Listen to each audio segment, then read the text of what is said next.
Hello students, हम लोग next page पढ़ते हैं। प्रीवियस में हमने पढ़ा था कि किस तरह से रामदत्त ने राजा से आग्रह किया कि वो सोने की फसल उगा सकता है, इसीलिए उसे एक ज़मीन का छोटा सा चौकोर टुकड़ा दिया जाए और राजा ने किस तरह उसे चौकोर का टुकड़ा दिया। अब हम लोग आगे पढ़ते हैं। उस टुकड़ों में 9 दिनों तक 9 ब्राह्मण द्वारा सोने से हल से जोता गया। फिर सैकड़ों कुंवारी कन्याओं द्वारा स्वर्ण कलशों से गंगा जल भरकर उसे सींचा गया। राजा जौहरी को आदेश दिया कि वो सोने के छोटे छोटे टुकड़े को बीज की शक्ल देकर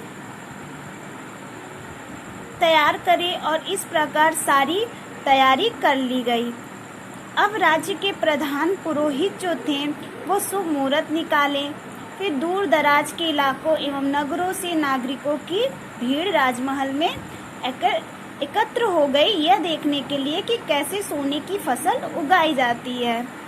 नियत समय पर राजा चंद्रकेतु अपने सेनापति, न्यायाधिकारी, धर्म अधिकारी एवं मंत्रियों और सामंतों के साथ उस जगह पधारे। चोर रामदत्त तो इसी मुहूर्त की घड़ी में प्रतीक्षा कर रहा था, तो राजा से निवेदन किया कि अब वो सोने की फसल की बुआई करे।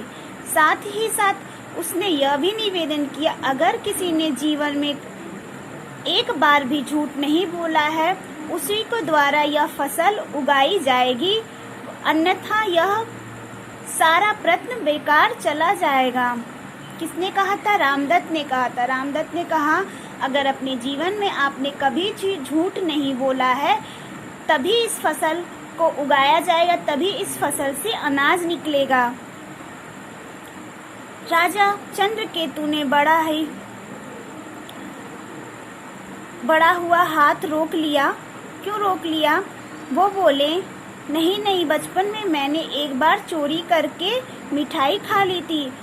उन्होंने सेनापति चंद्रचूड़ से भी आग्रह किया फसल बोए, परंतु उन्होंने बचपन में विद्यार्थी जीवन में पुस्तक चुराई थी।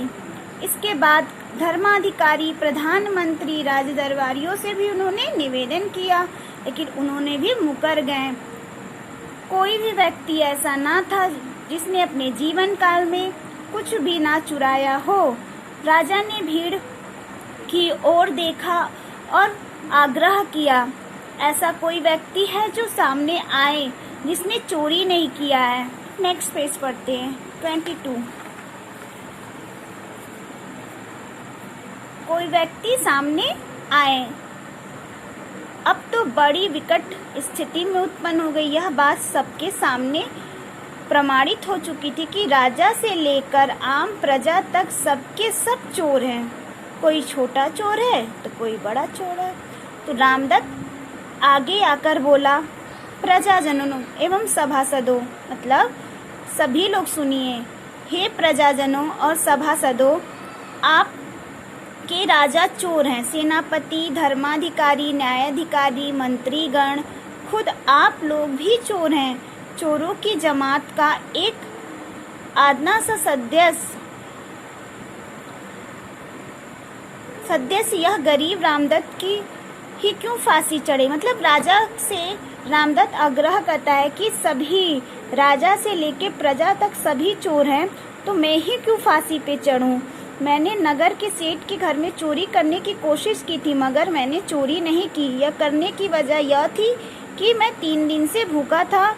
यदि मुझे कोई काम धंधा या रोजगार मिल जाए तो मैं ये जघन्य काम नहीं करूँगा। मतलब ये गंदा सा जो चोरी करने का काम है, मैं वो कभी नहीं करूँगा। चोर की बात सुनकर राजा दरबारियों का सिर शर्म से क्या हुआ, झुक गया।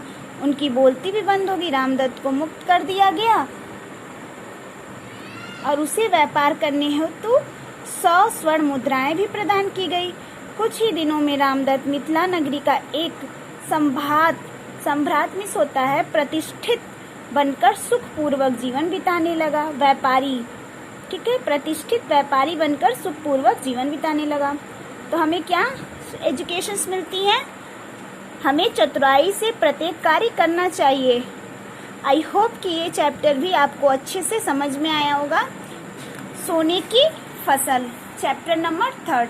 Okay class, thank you.